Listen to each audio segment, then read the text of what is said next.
Hello and welcome to E233. I'm your instructor, Gregory Myers. In this video, we're going to take a look at our older version of our P5 modified.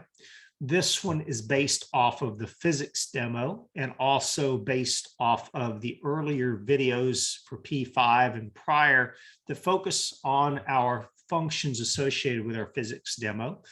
But essentially, the concepts we're going to take a look at in this video will be applied then to future projects. What we want to do is in this video, we want to focus on the differences between our P5 modified and our original P5, and also focus on some of the similarities. So I'm not going to be doing my normal setup and switches video because what you're going to see is that effectively our P5 modified behaves very, very similarly to our P5. So to begin with, it assumes that you have completed a version of the P5. Also assumes that you have the P5 modified instructions and a sample text file. The sample text file I'm actually pulling over from our P5 just to emphasize that there will be little in the way of differences between our P5 and our P5 modified output. As a matter of fact, if you take a close look at the instructions, there are a tremendous number of similarities. First, let's focus on the differences between the two. Primarily, what you'll see here is that we have the same includes and we have some of the same defines. However, at the top of our P5 modified, we're going to be including structures. And the idea is that these structures are going to wrap around the parallel arrays that we saw in P5. And so you see that I have a structure for my projectile 1D results, a structure for my projectile 2D results, as well as a structure for my beam results. And you'll notice that in each one of these, essentially, we have the same variables that we would have otherwise declared individually, all wrapped up into a nice structure. And so you want to verify that you can find each one of the variables in each of the structures that you had previously used in your P5 and make sure you understand then how we're declaring them and so on. Now, if you take a look down here at the function prototypes, you'll also see some differences, and particularly you'll see that our function signatures have gotten significantly shorter. We'll focus on our projectile 1D version 4 to begin with. You'll notice that I'm passing to it by reference an example variable that is of type projectile 1D results.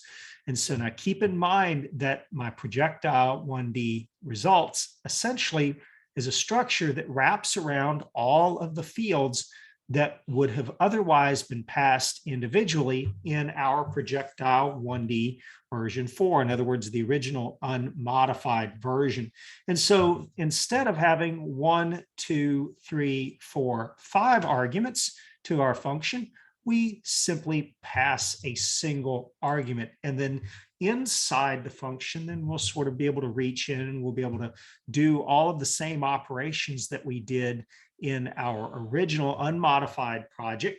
Instead, we will be able to do it inside the structure. And the only thing then we are passing to the function is the address of that structure. Now, the big advantage with using structures is that if you make a change in the structure itself, as long as it's not catastrophic to some of your code, in other words, if you remove a field that's being used in many places, then you'll still have a significant amount of work. But however, if you decide to add a field that you can wait with changing any of the code because you're not making any real changes to your function prototype. Put it another way, if you take a look at our projectile 1D version 4, if I decided for some reason that I wanted to calculate an additional value, then I would have to change the function signature. In our 1D version 4 modified, I don't have to change the function signature. Instead, I simply go up and add the field to the structure. And then later on, I can get around to modifying the code inside the function. And so structures are a very convenient way of sort of stabilizing your code for long-term support. Other than that, you'll notice that we have roughly the same function signatures. There's our 1D version 4. This is actually supposed to be 2D version 4. I will update that. I just realized that I've got a typo there. And then our simple supported beam version 4. Now, when you take a look down here in our main, you'll see that we are triaging our command line arguments the exact same way. And so you'll notice here that I start off checking my argument count. I check to see if there's a slash question mark, slash H, slash 1D slash I, and so on. And then you'll notice down here in my P5, which I've already completed, I have the code associated with the P5. All I have done is simply stripped out the code that is relevant to P5 and brought us back to the initial state that you should have gotten to after watching the P5 setup videos. So effectively what you want to do for your P5 modified is simply go back to your P5 setup video and either start over watching that video once again or prove to yourself that you can handle the command line switches, because everything at this point is essentially the same. You do the same for your slash 1D slash I, slash 1D slash P, and so on that you did in your original P5. Last little thing that you want to do, sort of minor, is in your help. You want to remember to go ahead and change your P5 to P5 modified.exe. I can show you in a later video how you can actually get around this step also. But fundamentally, everything about your P5 modified with respect to calling it by the user is the same. Put another way, your user will never know whether you have made this change or not. This particular change is solely to help the developer.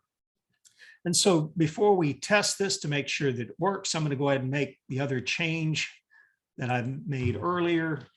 Notice my little typo here. This was supposed to be 2D version 4. I'll do the same here.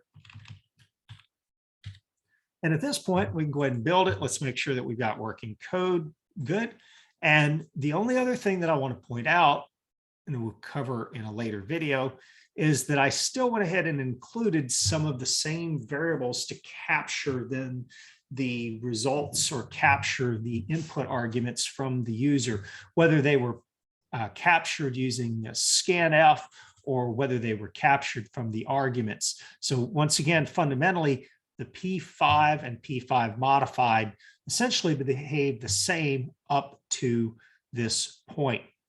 So hopefully this explanation makes sense. I do want to show you one other thing, or remind you of one other thing, is that effectively, if you look at the history or look at the overview then of our programs or projects that are associated with the physics demo, you'll see then the comparison between the P5 and the P5 modified. And really, fundamentally, the main difference here is that we will have the ability to add these little helper functions. Those will in fact be optional. I'll actually end up doing them sort of as a bonus or extra assignment for this project, so that you could see then how you can further emphasize or further leverage these structures as opposed to individual parallel arrays. Ultimately, we'll still be using parallel arrays. They will just simply be inside of our structure. But you can see that there's very little difference than even from the big picture between our P5 and our P5 modified.